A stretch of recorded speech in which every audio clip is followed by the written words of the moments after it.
Bonjour à toutes, bonjour à tous et bienvenue dans l'école du futur. Au programme aujourd'hui, la parentalité numérique, oui, ça s'apprend pour tous les adultes référents. Cours appliqué avec notre série La famille tout écran et en partenariat avec le Clémy, ce sera dans un instant. Il m'en apprend tous les jours, c'est Gaël Musquet. Et puis ça tombe bien parce qu'il a aussi une idée derrière la tech. 5 lettres qui alimentent les théories du complot. Et un observatoire radio au milieu, c'est ton énigme du jour. Oui, le projet HARP qui vraiment encore là, l'actualité récente en Turquie a refait surface. Je vais montrer un peu ce qu'est réellement ce projet HARP et pourquoi il alimente autant de fantasmes. Actu, évidemment, toujours au programme aujourd'hui, c'est jeudi. Le club, justement, de nos commentateurs revient au programme. En première partie, on va revenir sur ces 1300 photos publiées pour chaque enfant avant sa majorité et surtout sans son consentement. C'est une nouvelle loi du député Bruno Studer qui va peut-être changer la donne. Souvenez-nous, il était venu nous en parler dans cette émission. On va revenir aussi sur les dernières actus pour protéger l'image des plus jeunes et leurs pratiques numériques, de la limitation du temps d'utilisation de TikTok jusqu'aux 15 ans, qui est la nouvelle majorité numérique en France décrétée par les députés. En deuxième partie, on va s'intéresser à ce rapport conjoint remis par l'ADEME et par l'ARCEP au gouvernement. Il s'intéresse à l'impact environnemental du numérique. 2030 et 2050, 2 deadlines et puis surtout 2 scénarios. Un pari réparateur ou une génération frugale. On ouvre le bal des prévisions pour le secteur du numérique plus éco-responsable. Ce sera dans un instant. C'est bien sûr avec Gaël Musquet, mais aussi avec Stéphane Zibi. Aujourd'hui, en plateau, Ionis X, on refait le Mac RCJ. N'en jetez plus. Voilà. On en parle avec ces messieurs dans un instant. Mais d'abord focus, bien sûr. Et aujourd'hui, avec la famille tout écran, on va parler de parentalité numérique. Vous le savez, évidemment, sur le ton de l'humour. C'est un nouvel épisode de cette série en partenariat avec le Clémy.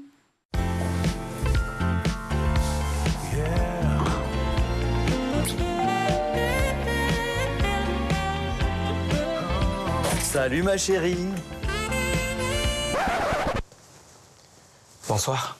Pas de bol, c'est l'ex de Myriam.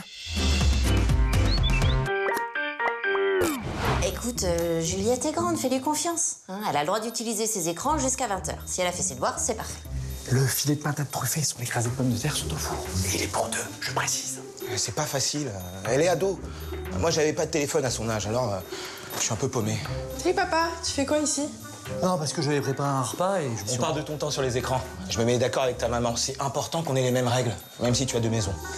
J'arrive pas à dormir, vous faites trop de bruit. Papa, j'ai encore faim. Je peux venir avec vous, sinon j'ai trop peur toute seule dans ma chambre. Et pour la pintade? Ah oui, je veux bien goûter ton plat. On est bien là, hein? Si vous êtes séparés, essayez de trouver des points d'entente sur la gestion des écrans et intéressez-vous au contenu que vos enfants regardent. C'est important pour leur équilibre. Est-ce qu'on lui laisse son téléphone le matin avant d'aller au lycée? Et merci d'avoir fait profiter tout le monde de ton excellent repas. Tiens, amour. Et on ouvre le bal de l'actu tout de suite avec Gaël Musquet et Stéphane Zibi. TikTok limiter la majorité numérique fixée à 15 ans et puis une loi pour enfin protéger l'image des enfants en ligne. C'est tout de suite. Stéphane Zibi, messieurs, dames, et Gaël Musquet à mes côtés aujourd'hui pour commenter nos actus numériques, tech et éducation. On va revenir en premier lieu, si vous le voulez bien, sur cette proposition de loi qui vient d'être adoptée par l'Assemblée nationale. Proposition de loi du député Bruno Studer qu'on avait reçu justement dans l'école du futur pour pouvoir parler de cette loi lorsqu'elle était en préparation. Bruno Studer s'est intéressé, après s'être intéressé aux enfants influenceurs sur les réseaux sociaux, à l'image des enfants, des mineurs, sur ces mêmes plateformes sociales. Tenez-vous bien, 1300 photos des enfants avant leur majorité et surtout sans leur consentement sont postées par leurs parents sur les plateformes sociales. L'idée, c'était donc de pouvoir faire émerger une conscience de la parentalité numérique et puis faire comprendre aux parents que l'image de leurs enfants, c'est aussi un droit avant tout. Stéphane, c'était important de le rappeler. Oui. Parce que je pense que les parents, ils ont envie de partager. En fait, ils oublient une chose. C'est vrai que les réseaux sociaux ont été formidables pour partager des moments familiaux avec ses proches.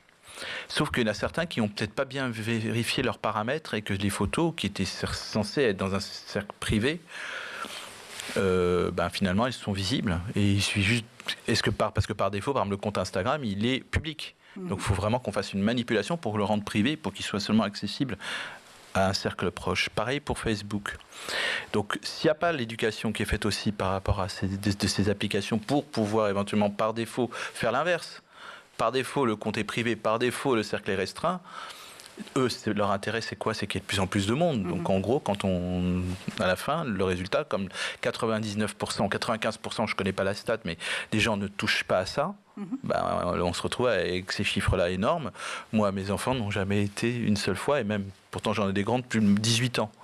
Ils n'ont jamais eu leur tête dessus, jamais.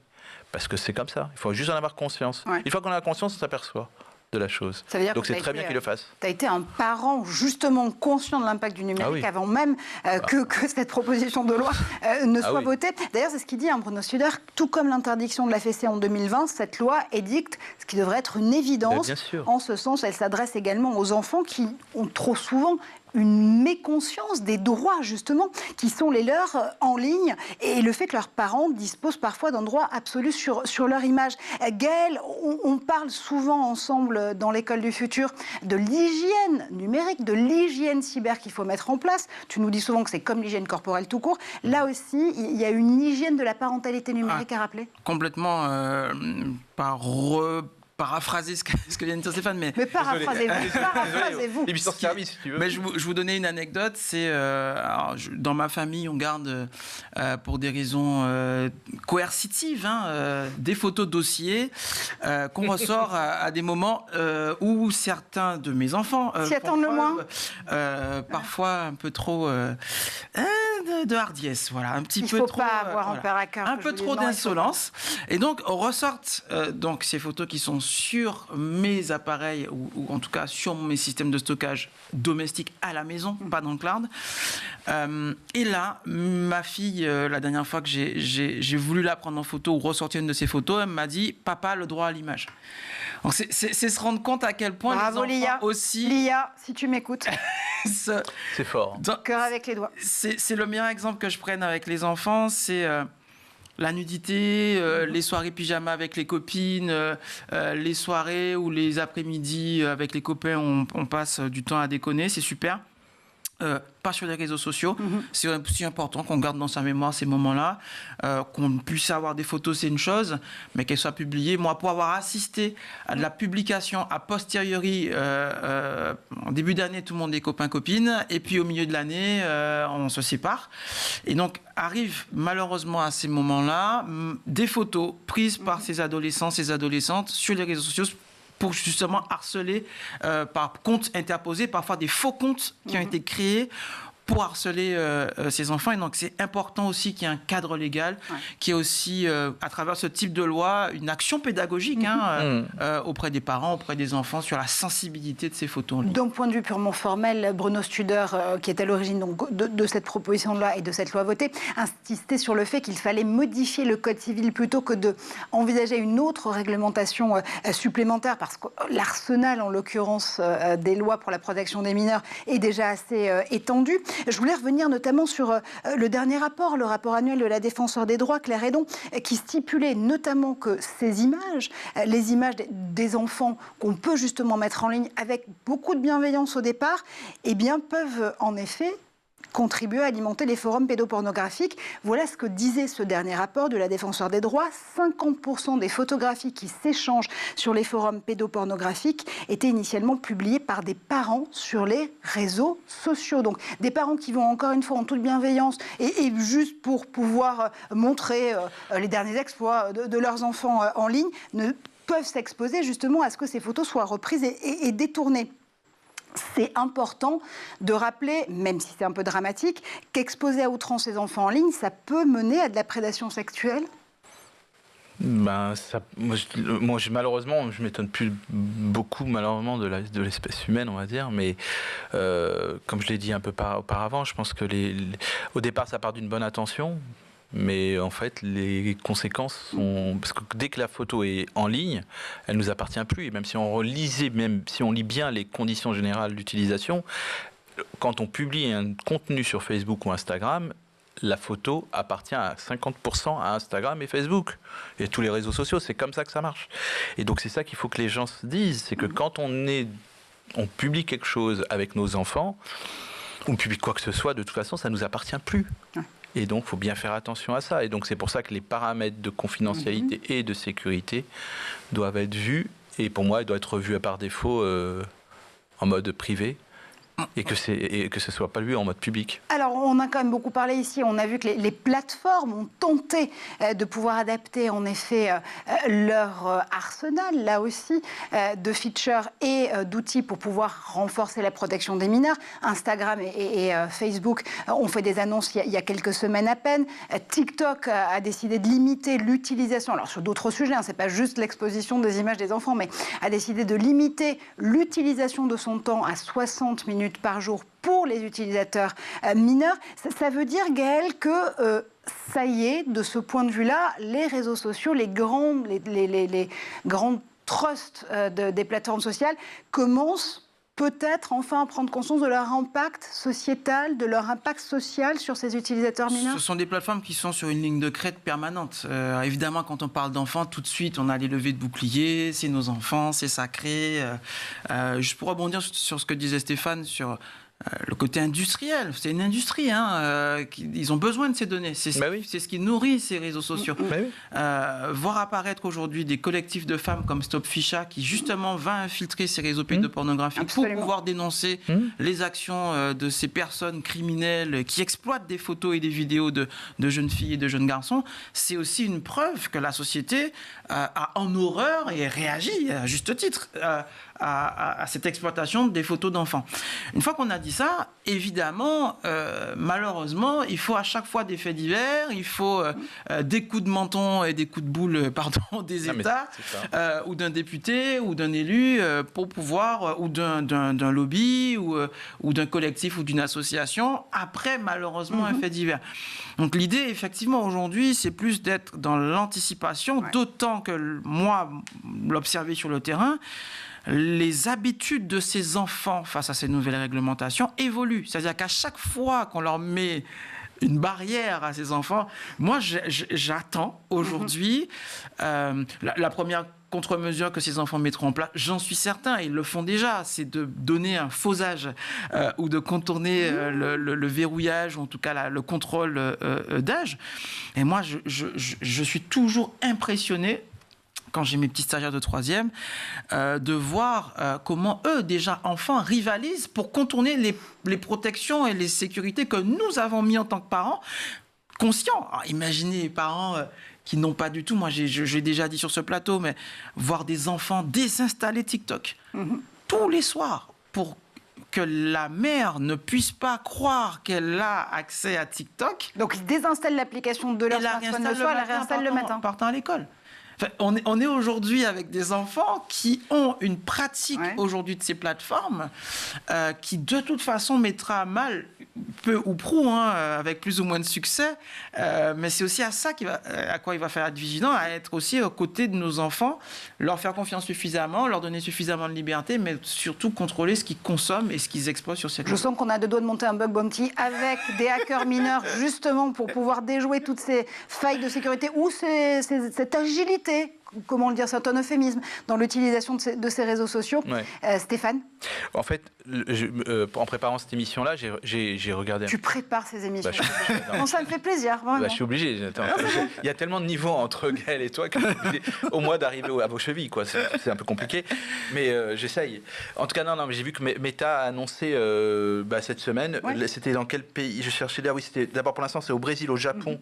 C'est aux États-Unis et ça va être lancé après un peu plus tard au Brésil et au Japon. Le système de vérification pour de l'âge sur Instagram. Et là, c'est sûr que quand on lit la procédure, c'est sûr que les enfants ne pourront pas faire grand-chose d'autre que dire la vérité, parce qu'il y aura une carte d'identité qui va être demandée, et si l'enfant est mineur, les parents vont être contactés pour qu'ils autorisent ou pas la création du compte. T'as jamais falsifié ta carte d'identité pour entrer en boîte ? Tu peux pas. Non, mais tu sais quoi, avec le KYC, tu sais que c'est tellement bien fait que tu sais que chaque année, ta carte d'identité, elle varie. Donc en gros, la falsification, les faussaires, etc., il faut qu'ils y aillent vraiment avec vraiment une très grande précision, ça commence à devenir très compliqué. On arrive à créer des comptes bancaires, à faire des transactions avec des virements de dizaines, voire même centaines de milliers d'euros. On utilisera le même système de KYC pour quelque chose d'aussi simple qui sont les réseaux sociaux.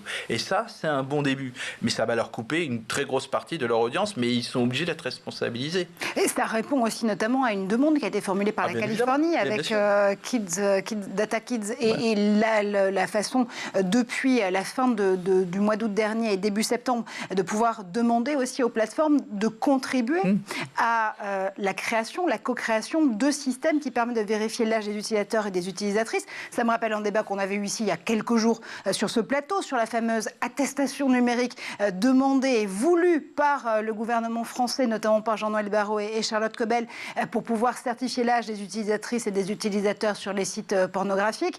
Votre attestation numérique, s'il vous plaît, un peu comme vos papiers, qui sera désormais demandé pour chaque connexion sur ces sites pour adultes, en théorie. On peut vraiment réussir à le mettre en place techniquement. C'est un serpent de mer absolu, on en parle à chaque fois. C'est pas la passoire, c'est pas la passoire. J'ai dit oui, j'ai 18 ans. Aujourd'hui, c'est ça qu'il y a à dire. C'est qu'en gros, les personnes, ils ont juste à cliquer sur oui, j'ai 18 ans. Donc c'est du déclaratif. Donc bien sûr, c'est une véritable passoire actuellement. Donc qu'est-ce que tu compares une passoire et potentiellement une moins grande passoire. Ce qu'il faut avoir en tête, c'est qu'on est sur des sujets qui méritent malheureusement un traitement différencié. Quand on fait du KYC sur le système bancaire, on veut être certain... Rappelez-moi ce que le KYC... Know your customer. Donc le KYC, c'est la banque, pour des raisons liées au terrorisme, souvent, ça a commencé en tout cas en partie à cause de ça, délits financiers, doit vérifier un certain nombre de documents pour éviter la fraude, évidemment l'utilisation des fonds à des fins terroristes. Sur une banque, on comprend évidemment, donc on se dit, mais l'objectif final n'est pas le même. C'est-à-dire que là, sur le compte en banque, on doit vérifier évidemment que la personne est bien légitime pour dépenser les fonds. Et donc effectivement, le système bancaire a énormément investi sur ces outils de contrôle d'identité et de vérification. Sur la pornographie ou certains réseaux sociaux, il faut voir d'où on part. Certaines personnes tiennent à conserver leur anonymat. On ne veut surtout pas qu'il y ait de rapprochement entre l'identité de l'utilisateur et le fait qu'il consomme des contenus à caractère pornographique. Et donc, jusqu'à présent, effectivement, la carte bleue, c'était un peu l'intermédiaire. Même pour les enfants, même pour les mineurs. La carte bleue garantissait qu'on était à la fois détenteur d'un moyen de paiement, donc potentiellement majeur, et en même temps qu'on avait les moyens, entre guillemets, d'interagir avec la plateforme. Là, on parle de photos, on parle de numérisation de documents d'identité, on parle de failles de sécurité sur le stockage de ces documents d'identité. Et donc, je ne sais pas que je sois contre, mais je reste un peu dubitatif sur la mise en œuvre de toutes ces fonctionnalités. Moi aussi, mais... Stéphane Zibi a sorti ses armes, une carte d'identité en papier. Attention, ça va faire mal. Papier. Non, elle est tordue, certes. En l'occurrence, tu n'as pas les nouvelles versions parce qu'elles sont... Non, je sais. Mais bon, là, en gros, justement, c'est ça qui est intéressant, c'est que en fonction de l'année d'émission, il y a des petits dessins qui changent. Il y a même l'espace des lettres. C'est impossible à falsifier, ce que je voulais dire tout à l'heure. Et quand aujourd'hui on a les applis comme Instagram ou TikTok commencent à se disciplinent un petit peu et passent par ce type de choses, eh ben, d'une certaine manière, on se met au moins à une sorte de niveau qui était peut-être qui est un peu élevé, mais au moins les gens ils vont voir qu'on ne peut pas s'inscrire comme ça, ils vont réfléchir à deux fois. Et c'est ça qui est bien, c'est qu'au moins on va peut-être avoir un début de quelque chose. Je trouve que l'initiative est quand même mérite d'être soulignée. Et on va plutôt dans le bon sens parce que là, pour une fois, ils ne favorisent pas le nombre de data et l'audience, mais la rationalisation de l'utilisation. D'autant plus que concomitamment cette semaine a été aussi votée cette fameuse majorité numérique à 15 ans. En l'occurrence, c'était déjà quelque chose qui était tacite. On disait souvent, notamment avec les associations de défense des droits et des enfants et des mineurs en ligne, que cette majorité était en général plutôt fixée à 15 ans, en tout cas pour la France. Là, ça y est, elle est vraiment appuyée par une loi votée par l'Assemblée nationale. Encore une fois, c'est une loi qui est dicte de grands principes. Ça a en effet de traction en matière de pédagogie aussi, de cette hygiène numérique et de ces bonnes pratiques dont on parlait tout à l'heure avec toi, Gaël. Est-ce que vraiment en pratique, ça peut venir sanctionner des pratiques numériques ?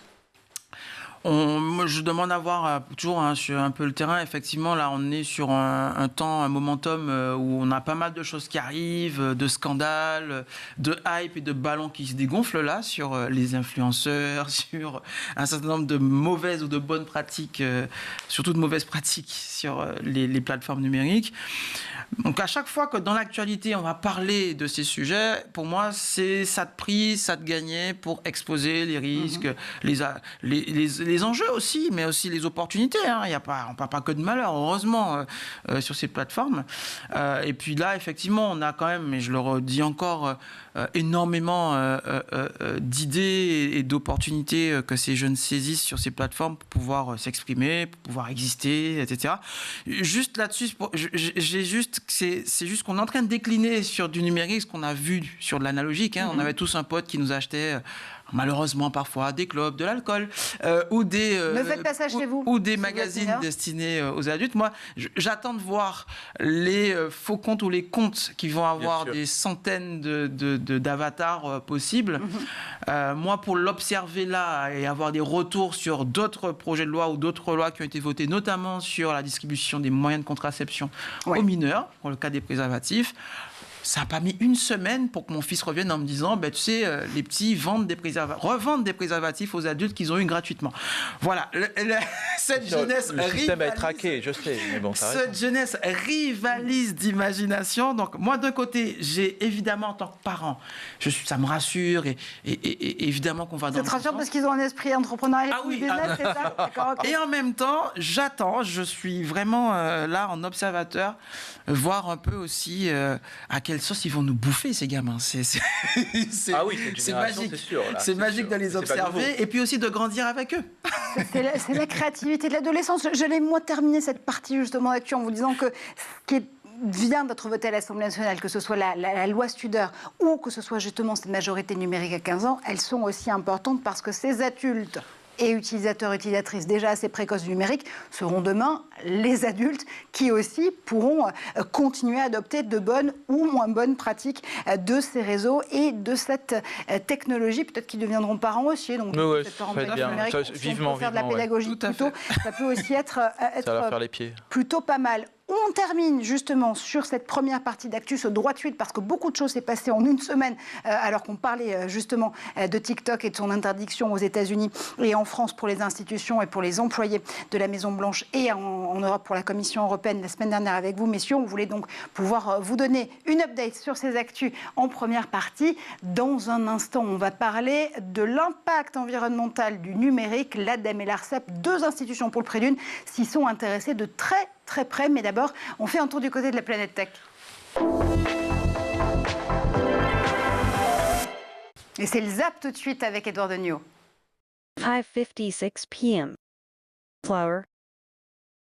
Tree. Flower. Chair. Flower. Chair. Coffee table. Coffee table.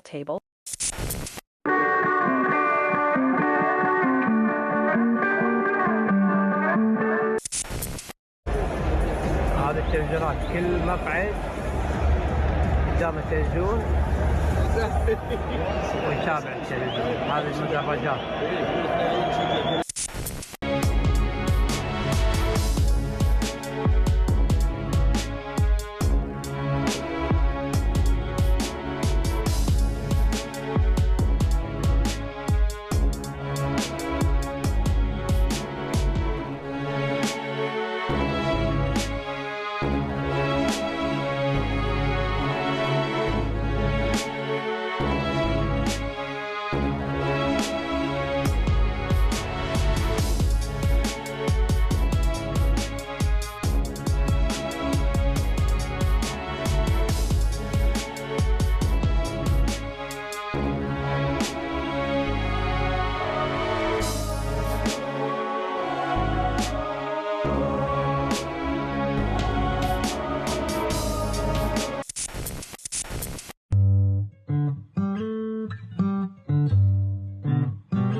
retour sur le plateau de l'École du Futur, Formule Club de l'Actu, évidemment. Aujourd'hui, jeudi, Gaël Musquet a eu le temps d'hacker à peu près 2 satellites et 3 voitures. Et dans un instant, il va justement nous parler de ses idées derrière la tech. Stéphane Zibi est toujours avec nous en plateau. Je ne sais pas s'il est en train de hacker. En tout cas, il note beaucoup sur son téléphone. Je dénonce, moi, aujourd'hui, messieurs. En effet, j'ai raison. J'ai toujours raison. Et surtout, Gaël Musquet a une idée derrière la tech. Et aujourd'hui avec toi Gaël, 5 lettres qui alimentent en ce moment beaucoup de théories, notamment les théories du complot. Et pourtant on parle bien d'un observatoire radio qui est ton terrain de jeu quotidien. Complètement, le projet HAARP, H-A-A-R-P, c'est un acronyme qui stimule énormément d'imaginaire, de théories du complot depuis des années. Et pourtant, donc, ce projet HAARP, qui signifie High Frequency Active Auroral Research Program, c'est juste un observatoire radio. Alors je dis juste avec des guillemets, parce que c'est quand même un projet militaire qui a été financé par l'US Navy, par l'US Air Force, par la DARPA, qui est l'agence d'innovation de l'armée américaine, et qui se situe dans le cœur de recherche de l'université d'Alaska, Fairbanks. L'objectif au début des années 90 de cet observatoire, c'est d'observer ce qui se passe dans l'atmosphère entre 70 et 350 km. Et bien entendu, comme c'est un projet militaire, l'objectif, si on maîtrise ce qui se passe dans ces couches de l'atmosphère, c'est de développer des moyens de communication radio qui permettent de communiquer sur plusieurs dizaines de milliers de kilomètres avec très peu de puissance. Mais qui dit communiquer dit aussi pouvoir observer en retour. Et donc, c'est un phénomène qu'on connaît très bien, nous les radioamateurs. On parle de propagation. Les ondes radio vont rebondir en fait sur cette ionosphère en fonction des moments de la journée ou de la nuit. Et donc, c'est cette technologie, en tout cas, ces capacités de l'ionosphère à transmettre ces ondes radio, à les réfléchir, qui permettent de communiquer vraiment et qui intéressent évidemment l'armée américaine aujourd'hui. Alors, visiblement, de la ionosphère jusqu'aux théories du complot, il n'y a qu'un pas. Et oui, en fait, ce qui se passe, c'est que le projet HAARP, il a pour beaucoup de personnes une influence sur le climat, une influence sur la météo. Mais pour bien comprendre en fait d'où il vient ce projet, on peut le décrire déjà, savoir ce que c'est concrètement le projet HAARP. C'est un réseau d'antennes déjà, 180 antennes exactement, qui sont distribuées en 12 rangées de 15 antennes, qui sont elles alimentées par un puissant émetteur qui émet à peu près à 3,8 millions de watts en puissance apparente rayonnée.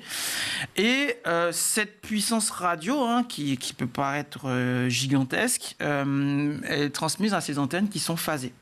Alors, elles sont phasées pour permettre, en fait, en fonction de la manière dont elles vont commuter, donc elles vont être alimentées par ces émetteurs, de pouvoir éclairer une zone bien particulière, vraiment pouvoir orienter le faisceau radio dans des parties de l'atmosphère qui font un rayon de quelques dizaines de kilomètres avec une épaisseur visée de quelques mètres. Et ces émissions qui vont être faites par ce réseau d'antennes et cet émetteur vont ensuite être réfléchies ou pas par la ionosphère. Et en fait, on a des instruments au sol, au sein du projet HAARP, mais aussi des radioamateurs qui vont faire des bilans d'observation et voir un peu comment l'atmosphère s'est comportée en fonction de ces émissions, en fonction de leur puissance, de leur direction, en fonction du moment de la journée. Et c'est hyper important en fait de disposer de ce type d'instrument parce que on n'a pas la capacité d'envoyer des ballons, ils n'arriveraient pas assez haut pour pouvoir observer cette partie de l'atmosphère, donc, qui est beaucoup trop importante, beaucoup trop haut. Et inversement, c'est beaucoup trop bas pour les satellites, puisque à 70-300 km, l'atmosphère terrestre est quand même assez dense, et donc ces satellites seraient très vite ralentis. Et donc on n'a pas les capacités aujourd'hui, avec des ballons ou avec des satellites, d'observer cette partie de l'atmosphère. Donc avec toutes ces spécificités techniques que tu viens de nous rappeler, il n'y a pourtant pas de raison d'y voir un complot ourdi par des puissants justement de la défense ou de l'aérospace. On a même vu sur les images que tu nous proposais tout à l'heure qu'il a fallu que HAARP fasse des journées portes ouvertes entre guillemets pour pouvoir montrer justement que ces technos n'étaient pas forcément là pour pouvoir pister ou surveiller ou fliquer justement une partie de la population. Complètement. Là, on est vraiment sur un observatoire scientifique, même s'il a été financé de prime abord et en premier par des militaires. Les premières théories qui ont fleuri d'ailleurs sur pourquoi on a ces théories-là. En fait, les premières théories, elles sont liées au climat. En fait, les gens se sont dit, puisqu'on a beaucoup de puissance en fait dans cet émetteur-là, et que effectivement le Soleil a un impact sur le climat, c'est le plus gros émetteur radio dont on dispose aujourd'hui, c'est le Soleil.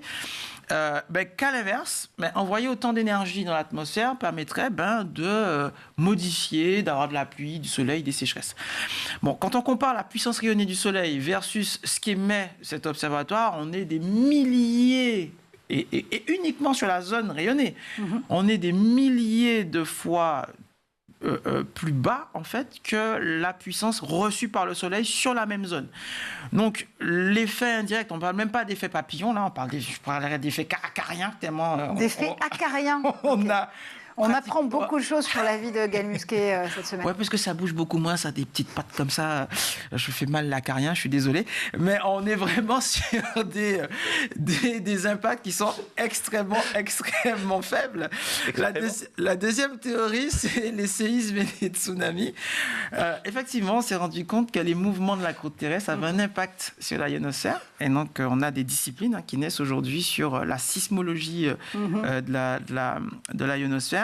Et donc là, pareil, là, on se dit, puisque les séismes et les tsunamis ont un impact sur la ionosphère, alors, si on envoie de l'énergie dans la ionosphère, on va pouvoir déclencher des séismes et des tsunamis. Et donc là, tous les séismes récents, et le dernier, la Turquie, a réveillé encore ces théories du complot sur les États-Unis qui voudraient provoquer chez leurs ennemis ou des personnes qui les intéressent, ces types de séismes. Mais là encore, on est sur des puissances engagées, dégagées par ces séismes, par ces tsunamis, qui sont sans commune mesure avec l'énergie électrique qu'il faudrait pour pouvoir alimenter évidemment ce laboratoire.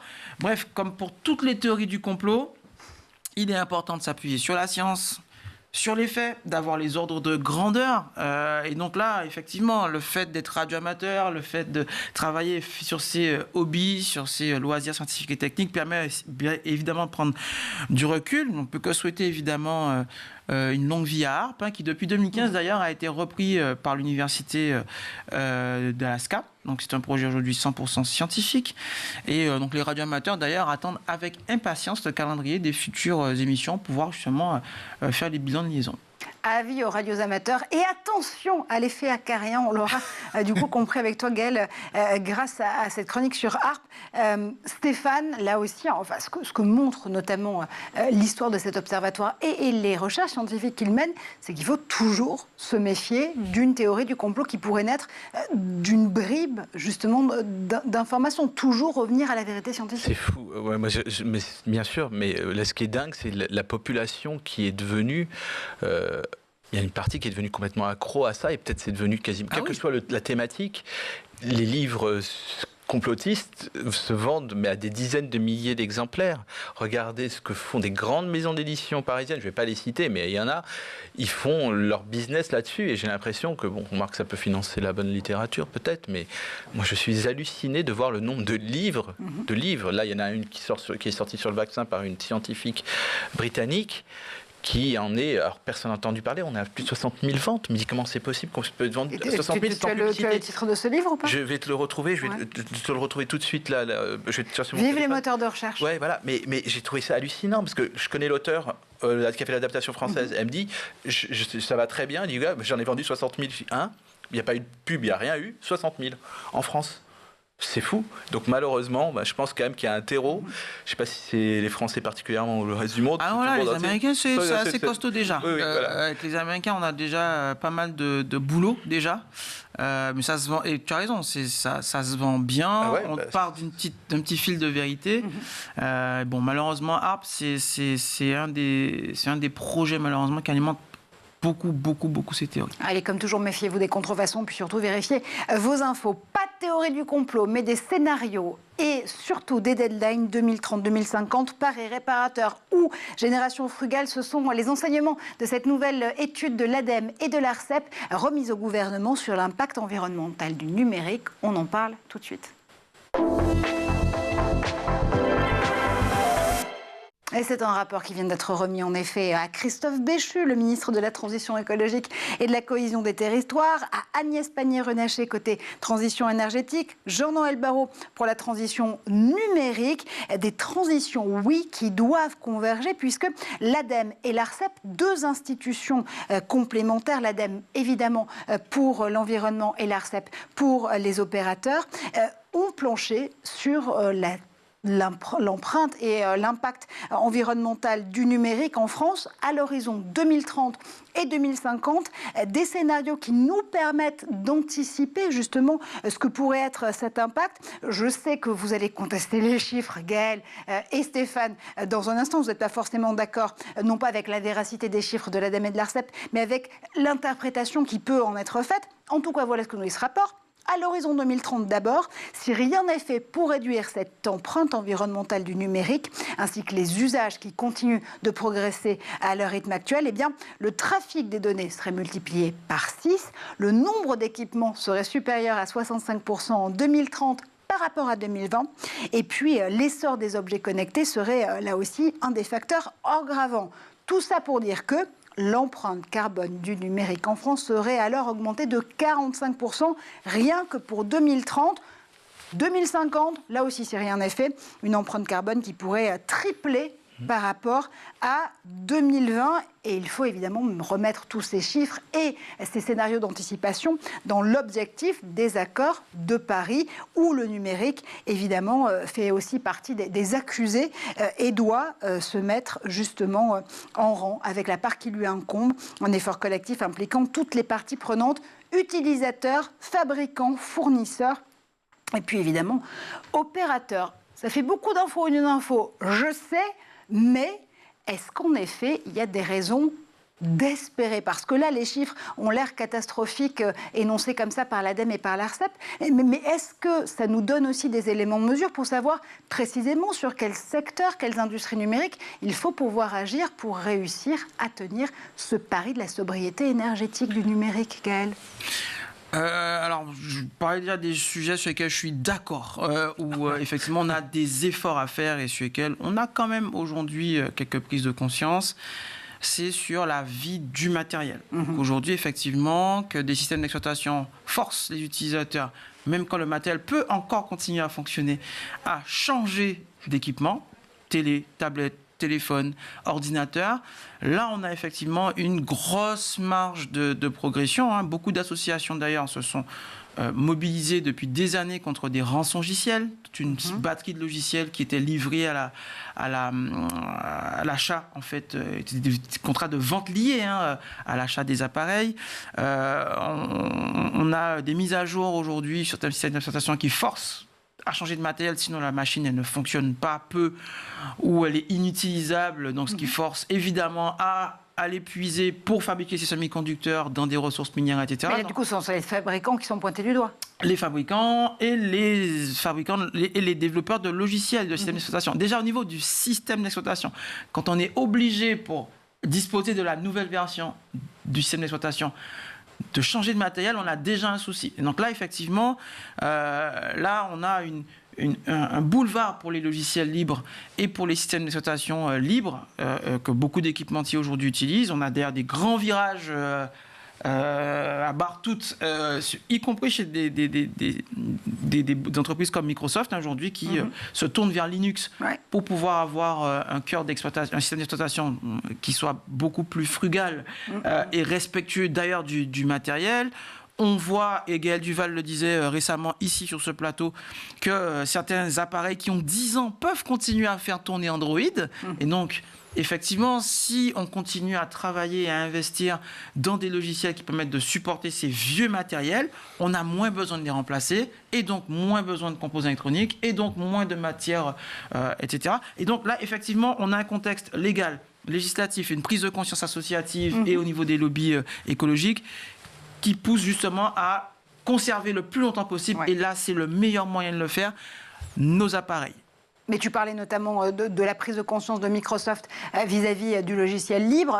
On va aussi permettre ici de donner un autre argument. Ça fait aussi écho à la velléité de ces grandes marques du numérique de faire ce pas-là. Si Satya Nadella n'avait pas fait le shift sur le monde de l'open chez Microsoft, le CEO de Microsoft en l'occurrence, on n'en serait peut-être pas là aujourd'hui. Et il l'a fait il y a déjà plusieurs années en arrière. Complètement. On a une industrie qui est quand même, quoi qu'on dise, conservatrice pour plein de raisons, commerciales, culturelles, et puis en termes de ressources humaines, enfin les compétences pour pouvoir se tourner vers ces solutions-là.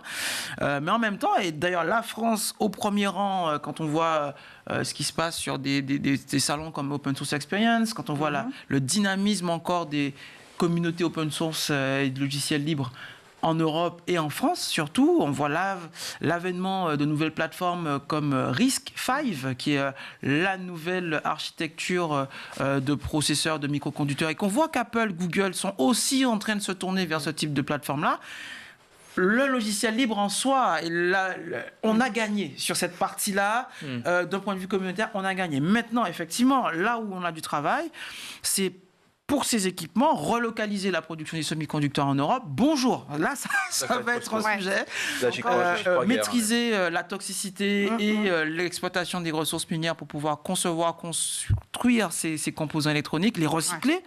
Là, on a un sujet et sur lequel je reste optimiste. L'Europe a, en termes de création d'emplois, en termes de culture de l'usage des ressources minières et du recyclage des composants électroniques, on a un boulevard là. Pour Open 1, technologie propriétaire 0, c'est en tout cas le match qui est arbitré par Gaël sur ce plateau. C'est vrai que ce qui est intéressant aussi, Stéphane, c'est que ce rapport, encore une fois, ARCEP et ADEME donne des pistes, des scénarios qui nous permettraient de pouvoir, au-delà des chiffres et de la façon dont on peut anticiper cette empreinte carbone et cet impact énergétique du numérique, trouver des solutions, des pistes.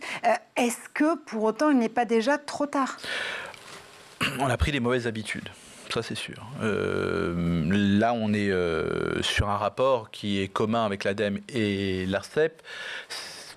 Je dis bien que ces deux... Alors l'ADEME, je ne sais pas s'ils ont un pouvoir de contrainte, mais l'ARCEP en a un petit peu. Donc, et je pense qu'au niveau des opérateurs, ils pourraient déjà en tenir compte. Mais il y avait un guide que l'ADEME a sorti. Moi, j'avais fait une chronique à la radio en septembre 2022 sur tout un tas de règles que l'ADEME avait sorties. Gaël a sorti la première qui était donc faire durer les appareils. Donc ça, c'était la moindre des choses a priori, mais il y en a encore.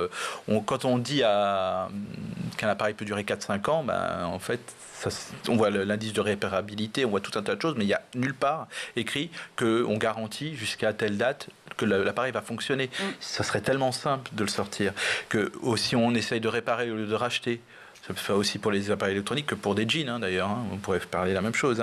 Qu'on achète du reconditionné plutôt que du neuf et que ça devienne le premier réflexe. Ça, c'est le genre de choses qu'on recycle au lieu de jeter. Donc ça, c'est aussi bon. Ça, je pense qu'on y arrive, qu'on limite notre stockage dans le cloud et qu'on prenne des choses physiques, des stockages physiques. Ça, tu pourrais en parler. Qu'on réduit l'usage du cloud en 4G et en 5G, qu'on freine l'usage du streaming en faisant pas de la 4K obligatoirement ou de la 8K. Alors Gaël est très remonté sur la question de l'usage du streaming. Et après, surtout de pas laisser... Alors là, le dernier point, c'est le plus facile parce que c'est pas laisser les appareils en veille. Parce que quand on s'aperçoit qu'on laisse en veille, surtout quand on part en vacances, nos box, etc., ça coûte de l'argent parce que l'EDF, maintenant, ça coûte plus que le caviar. Quoi. Et là, on reprend le fameux j'éteins, je décale, ou en tout cas, je change mes habitudes. C'est vrai que tout ça, toutes ces règles-là qui sont là, c'est des règles simples qu'on peut éventuellement facilement mettre en place, mais on se dit toujours, à mon niveau, ça ne vaut rien, donc c'est pas grave. Et donc je pense que c'est collectif, et donc je pense que la prise de conscience, elle n'est pas spécialement... Là aussi, on parle toujours de pédagogie, finalement, dans cette émission-là, et c'est pas plus mal, mais franchement, à un moment, il faudrait qu'il y ait, je sais pas, une méga facture d'électricité ou un méga problème. Ça arrive déjà, quand même. Oui, ça arrive déjà, mais je pense que là, il faut... Non, mais quand est-ce que les gens prennent conscience des choses ? Alors, je ne sais pas si c'est quand Bruno Le Maire, cet automne, leur disait de mettre en col roulé. Après, est-ce qu'il faut mettre en col roulé à nos smartphones ou à nos terminaux, justement, et nos bornes Wi-Fi ? Je ne suis pas certaine non plus, mais... Sur culturellement, on a tendance à penser que le numérique fonctionne comme dans l'analogique où quand on consomme 2 fois plus de pommes, donc on a besoin de 2 fois plus de camions. Et malheureusement, c'est pas comme ça que ça fonctionne. C'est-à-dire si on a 2 fois plus de débit sur de la vidéo ou qu'on consomme 2 fois, on multiplie par 2 par exemple l'usage, le réseau, lui, ne va pas consommer 2 fois plus d'électricité. Mais pourquoi on demanderait, par exemple, les opérateurs demanderaient potentiellement à des Netflix & Co de financer certaines choses? Parce que là, ils se payent, eux, au niveau du trafic. C'est-à-dire qu'il y a un déséquilibre entre ce que Netflix fait rentrer sur le trafic d'un opérateur et ce que l'opérateur fait rentrer chez Netflix. Donc là, comme la tarification se fait au volume de données, effectivement, il y a un intérêt commercial financier fort.